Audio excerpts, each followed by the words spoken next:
Olá, gente! Vamos tomar um cafezinho?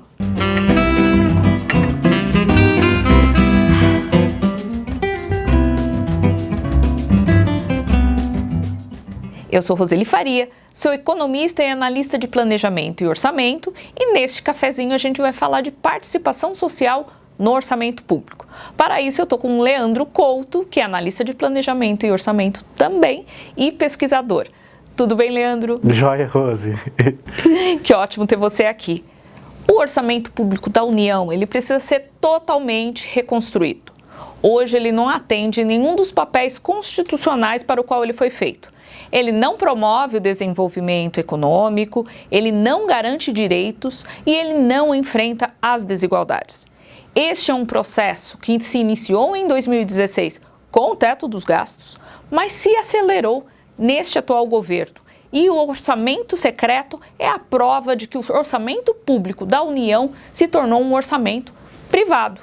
Bom, se temos que reconstruir com as pessoas, para as pessoas e pelas pessoas, e é muito importante que nessa reconstrução a gente inclua a participação social no orçamento público.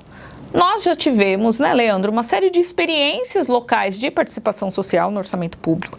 Tivemos algumas experiências também no âmbito da União, ali entre 2012 e 2015, mas eu acho que a gente pode fazer muito mais.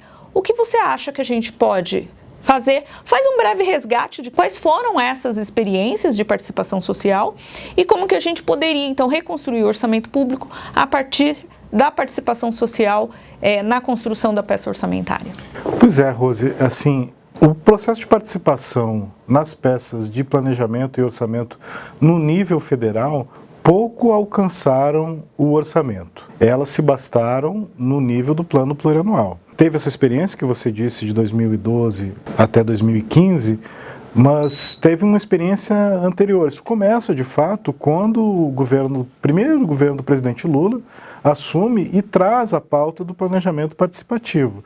O primeiro PPA do governo Lula, PPA 2004-2007, o plano plurianual, foi construído com várias conferências participativas em todos os estados, todas as unidades da federação. Essa foi a primeira experiência de trazer a participação social para a construção do planejamento governamental.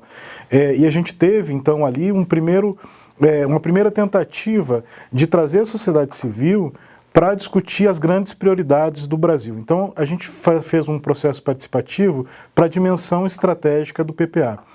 E com a expectativa de que isso alcançasse também o processo de gestão, monitoramento e avaliação dos programas do PPA. Mas, infelizmente, isso não ocorreu dessa forma. O processo de gestão do plano não conseguiu avançar para uma gestão de fato participativa. Então, no período seguinte, já no segundo governo Lula, para a construção do PPA 2008-2011, já não se repetiu aquele processo. E se aproveitou, então, algo que foi bastante forte durante todo o período dos governos do Partido dos Trabalhadores, que foi a participação através dos conselhos. Então, no PPA 2008 e 2011, não se criou um processo específico de participação social para o PPA, mas se aproveitou as dinâmicas que os conselhos tinham para as políticas públicas setoriais e é preciso resgatar toda aquela dinâmica que começava a ganhar corpo das conferências nacionais. Então, esses processos participativos ganharam força e passavam, então, a incidir a partir das lógicas setoriais no planejamento governamental. Obviamente que, ainda assim, faltava uma coordenação e uma participação em espaços específicos que tinham prioridade do governo. Vou dar um exemplo muito claro, o PAC. O PAC, nesse período PPA 2008-2011, ganha uma projeção tal com pouco espaço de participação social, para não dizer nenhuma.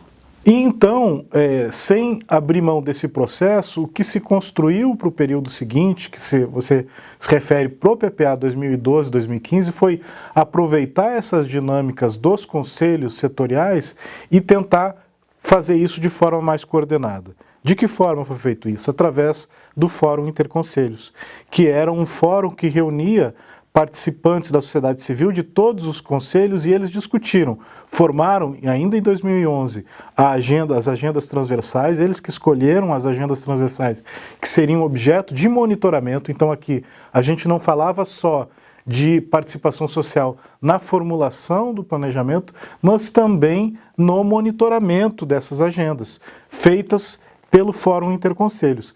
Precisamos lembrar que o Fórum foi uma iniciativa premiada internacionalmente na ONU, né, como uma experiência inovadora de gestão pública, de participação social na gestão pública. E, enfim, eu acho que ainda tinha muito a avançar, mas ela foi uma experiência muito interessante. E a partir dela, eu acho que o que se ensaiou um contato mais próximo com o orçamento. Por quê? Teve uma reforma, uma micro-reforma do orçamento entre 2012 e 2013, em que muitas ações foram aglutinadas e a sociedade civil sentiu que poderia perder muita transparência de determinadas agendas que eram muito caras, agendas da mulher, da criança, da juventude. Ações foram aglutinadas e se perdia o histórico desse acompanhamento. Então teve uma pressão da sociedade civil que, por meio do Fórum Interconselhos, esse processo chegou na discussão da LDO. E aí foi o momento mais próximo que a gente teve de levar a participação social para o orçamento. Mas por conta dos prazos e do processo orçamentário, isso teria que ser um processo paralelo ao Fórum. Não dava para o Fórum fazer os encontros semestrais que ele tinha para fazer o acompanhamento da LDO, que foi o caso. E isso, na minha memória, acho que se bastou a uma experiência só. Foi uma tentativa e a gente não conseguiu avançar mais. Então, pronto, Rose, eu acho que o desafio é de construir um processo de participação social no nível federal que alcance o orçamento. Isso a gente ainda não conseguiu fazer de forma mais direta. Ou seja, a gente retroagiu no PPA, né, e não conseguiu nunca avançar na lei orçamentária. Eu lembro que no PPA 2016-2019, a gente já antecipou a participação social do Fórum Interconselhos ali, logo no início do PPA, né, em 2012 e 2015, o Fórum Interconselhos chegou quando parte do plano já estava montado, mas conseguiram incidir. No 16 e 19 se antecipou e a ideia era que eles participassem do monitoramento e da avaliação do plano, e isso não foi possível por causa do golpe.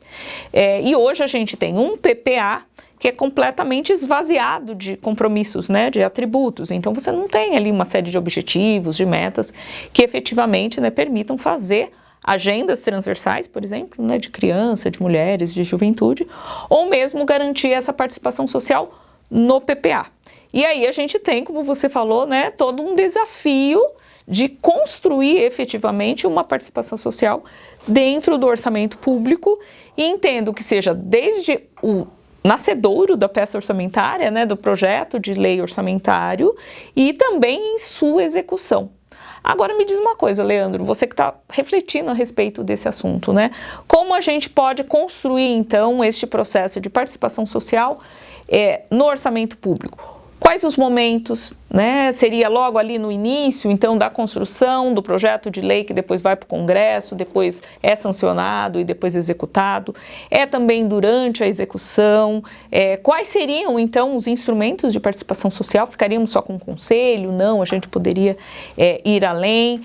O que você pensa que é possível ser feito para a gente construir, então, esse sistema, né, esse processo de participação social na construção da lei orçamentária? Olha, Rosa, da União? Eu acho que a gente tem muitos desafios, né? Como você disse, eu acho que os primeiros são de tentar reconstruir essas coisas que já funcionaram e hoje não funcionam mais.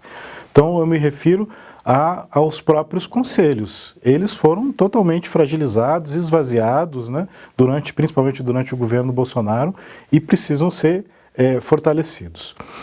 O segundo aspecto que você comenta também é a fragilização do próprio instrumento de planejamento. O PPA está fragilizado, as políticas estão subsumidas lá dentro, o plano já não mais reflete as políticas públicas. Então, se ele não tem mais compromissos, não tem metas, não tem objetivos, as políticas públicas não aparecem mais refletidas no plano plurianual, a participação se torna muito mais difícil. Então, acho que o primeiro desafio é recuperar aquilo que a gente já teve no passado e não tem mais. Mas ainda assim, eu acho que a gente precisa avançar, precisa de fato dar esse passo em direção a uma participação que alcance o processo orçamentário. E aí a gente precisa ter alguns elementos que, pensar sobre alguns elementos que hoje tornam o processo orçamentário muito mais complexo do que era há alguns anos atrás. Se lá atrás já era difícil, hoje vai ser muito mais difícil. E digo, hoje a gente tem as emendas impositivas. Hoje a gente tem o orçamento... Individuais e de bancada. Individuais e de bancada. As transferências especiais, né, as chamadas emenda PIX. O próprio peso do orçamento secreto. Em suma, o Poder Legislativo hoje tem uma ascendência muito maior sobre o orçamento do que antes. O espaço do Poder Executivo, com um planejamento frágil e com o teto de gastos que você comenta e com a ascendência do Poder Legislativo, hoje é muito mais frágil sobre o orçamento. Eu falo que hoje o nosso regime de governança orçamentária é marcado por um processo de semipresidencialismo orçamentário. Então, para avançar na participação social nesse novo regime de governança orçamentária, a gente precisa ser muito preciso, a gente precisa ser muito pontual, porque há possibilidade agora de avançarmos nessa agenda a partir das mudanças que venham a ocorrer depois de 2 de outubro, já no primeiro turno, espero que essa conta se encerre, e aí a gente vai ter tempo de reconstruir. Eu acho que são agendas muito precisas. Então, no processo de elaboração da peça orçamentária, no processo de discussão dos contingenciamentos, no processo de execução, monitoramento também da execução, a gente precisa, e aí eu acho que muito das experiências subnacionais que você toca no início podem nos alimentar desses experimentalismos que foram feitos ao longo dos últimos anos nas esferas subnacionais, e é bom lembrar que o Brasil já foi referência mundial de participação social no orçamento, principalmente a partir da experiência lá do Sul, né, lá de Porto Alegre, com orçamento participativo. Então, a gente tem grandes desafios, mas a gente também tem, enfim, um grande caldo para se alimentar, para enfrentar esses desafios, sabe? É assim que eu vejo. Não, é verdade. Eu acho que a gente, né, como o processo é de retrocesso, eu acho que vale a pena a gente olhar para trás e ver aquilo que deu certo, né, escolher aquilo que deu certo e reconstruir a partir daí, né? E eu acho que no caso da participação social, a gente tem muitas experiências que eu acho que a gente pode se valer para fazer esse processo de reconstrução. Inclusive, eu queria pontuar um pouquinho que você falou aí das emendas parlamentares, e não se trata aqui, né, Leandro, de demonizar a participação do Congresso na construção da peça orçamentária. Mas a verdade, pelo menos do meu ponto de vista, é que a partir do teto dos gastos de 2016, que congelou o orçamento da União em valores reais por 20 anos, você teve um processo em que você foi reduzindo o espaço orçamentário das despesas discricionárias, né, aquelas despesas, vamos dizer assim, livres, né, aqueles recursos livres para você fazer escolhas alocativas. O próprio Executivo começou a correr, depois que ele manda uma peça orçamentária para o Congresso Nacional, aquém daquilo que é necessário para financiar as políticas públicas, sai correndo para o Congresso Nacional com o pires na mão, em cima dos congressistas, para ver se consegue ali uma emenda individual ou uma emenda de bancada. Então isso já mostra a deterioração, né, da peça orçamentária, porque você já manda para o Congresso Nacional sabendo que não tem o suficiente, né, e agora você tem então o orçamento secreto, que é justamente o que você chama de semipresidencialismo. Eu acho que dá para a gente falar que já é o parlamentarismo, porque assim, boa parte do que está, né, de recursos livres, vamos dizer assim, na peça orçamentária está na mão do Congresso Nacional, que não está fazendo isso de forma transparente e participativa, inclusive eficiente, né? É por isso que eu chamo isso da privatização do orçamento público, né? Eu acho que é uma situação gravíssima em que o Executivo abriu mão da peça orçamentária, né? Ele não tem um programa para implementar, então ele não se preocupa com o orçamento público e ele delegou esse orçamento público para o Congresso Nacional, que acaba implementando de uma forma pouco transparente, pouco participativa e ineficiente, né? Eu acho que a gente tem um desafio aí importante, né, nos próximos anos para a gente fazer essa reconstrução, porque eu não acredito em democracia sem um orçamento construído de forma democrática. Mas fala um pouquinho mais. Perfeito, Rose. Eu acho que assim, você foi no centro. Assim, primeiro, a gente não consegue fazer participação social num orçamento que a gente não tem espaço para investimento, entende? Que é o que a gente tem com o teto de gastos. Então, eu acho que esse é um dos primeiros pontos a ser revistos. Então, a gente precisa ter algum espaço fiscal para investir. São agendas paralelas, né, que elas precisam dar juntas. Exatamente. Né? Então, esse é o primeiro ponto. O segundo ponto que você toca, que eu acho que só para enfatizar, se o planejamento do Poder Executivo é frágil, se a gente não tem linhas que indiquem quais são as prioridades do Poder Executivo e tenta direcionar emendas dos parlamentares para essas prioridades, aí fica essa coisa muito fragmentada. Então, é o parlamentar jogando lá para sua base sem nenhuma ligação com as prioridades que deveriam ser implementadas a partir de uma lógica do desenvolvimento, né? O orçamento para o desenvolvimento. E o terceiro ponto além da legitimidade do Poder Legislativo na proposição de emendas, há também algumas referências que eu acho que são importantes, algumas experiências que tem tido que eu acho que a gente elegendo uma bancada mais progressista em todos os parlamentos, poderíamos fazer avançar também, que são algumas experiências que estão acontecendo de participação social na definição das emendas. Isso é legal. Das emendas parlamentares. Eu acho que os parlamentares, eu acho que é muito difícil recuar da posição que já tem, entende? Emendas impositivas individuais vão continuar existindo, então para a próxima legislatura, os parlamentares que estarão lá, terão direito de fazer as emendas parlamentares individuais, as bancadas estaduais também terão o direito de fazer as suas emendas ao orçamento, e essas emendas são de execução impositiva. É muito difícil que qualquer governo que venha consiga reverter isso.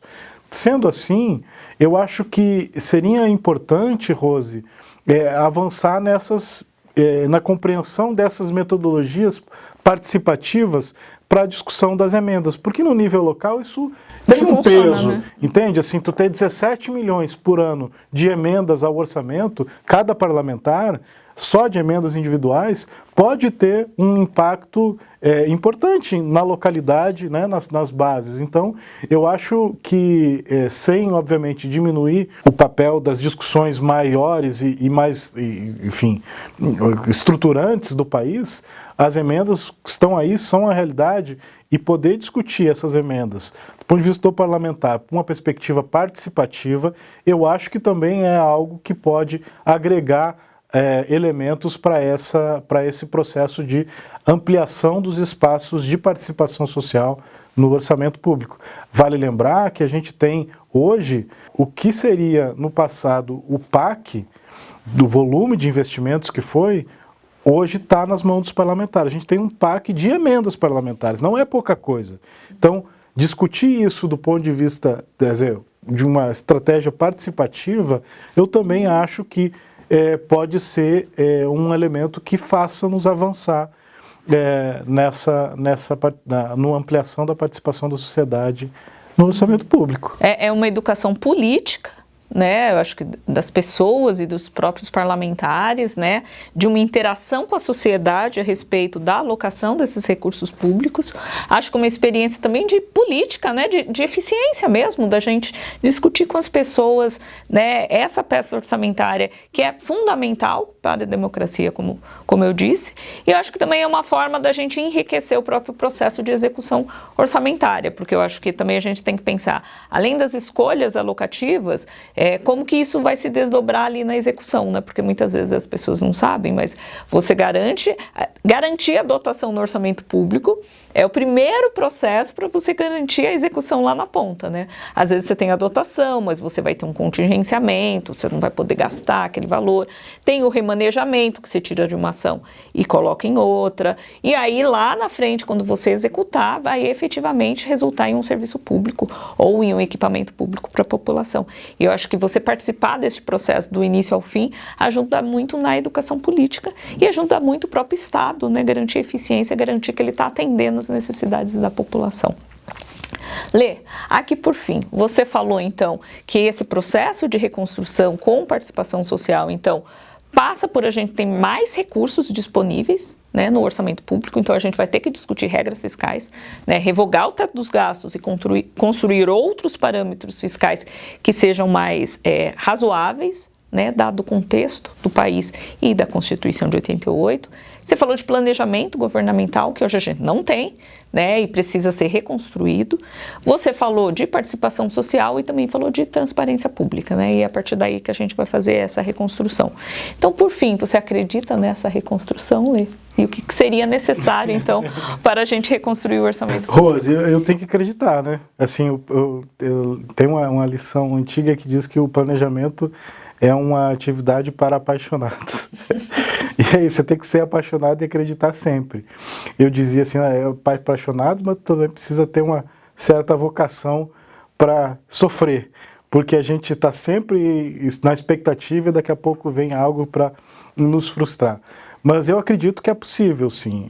Mas é possível pensando as coisas de forma conjunta. Não dá para pensar planejamento de um lado e orçamento de outro lado, porque a incidência tanto do planejamento quanto dos processos de participação no orçamento precisam olhar não só esses processos de planejamento e participação, mas o próprio processo orçamentário. O quanto que o processo orçamentário está aberto ou não para receber essas direcionalidades do planejamento e da participação social. Então a gente vai precisar, creio eu, fazer uma revisão do nosso processo orçamentário de forma mais estrutural, inclusive recolocando essa ligação do Poder Legislativo e o Poder Executivo no orçamento. Eu tenho dito que é preciso, então, por conta disso, recuperar os elementos políticos do planejamento, porque isso exige muita negociação, muito diálogo entre o Poder Executivo, o Poder Legislativo e também a sociedade civil como parte ativa para fortalecer esse processo, entende? Perfeito, perfeito. Então, assim, para finalizar, né, tentando sintetizar um pouco das suas palavras, estou pensando aqui, né, a gente primeiro precisa garantir no dia 2 de outubro, né, um presidente eleito que seja comprometido com a democracia e com a reconstrução desse orçamento público. A gente precisa de um parlamento, né, seja no nível federal, seja no nível local, também comprometido com essa reconstrução. Então, acho que é muito importante as pessoas estarem atentas, né, nas escolhas que elas vão fazer para esse Congresso Nacional, que seja um Congresso Nacional que represente realmente o interesse de toda a população. E aí sim a gente precisa reconstruir esse orçamento público entendendo como uma peça política em que as pessoas têm o direito e muitas vezes até o dever de participar dessa construção. Eu acho que esse é o grande legado que essa geração pode dar para a geração futura, né? Não só uma reconstrução, né, do Pacto Constitucional de 88, mas um orçamento público que entregue esses direitos do Pacto Constitucional para as pessoas e para todas as pessoas. Muito obrigada, Leandro. Excelente cafezinho. Também gostei. Obrigada, pessoal.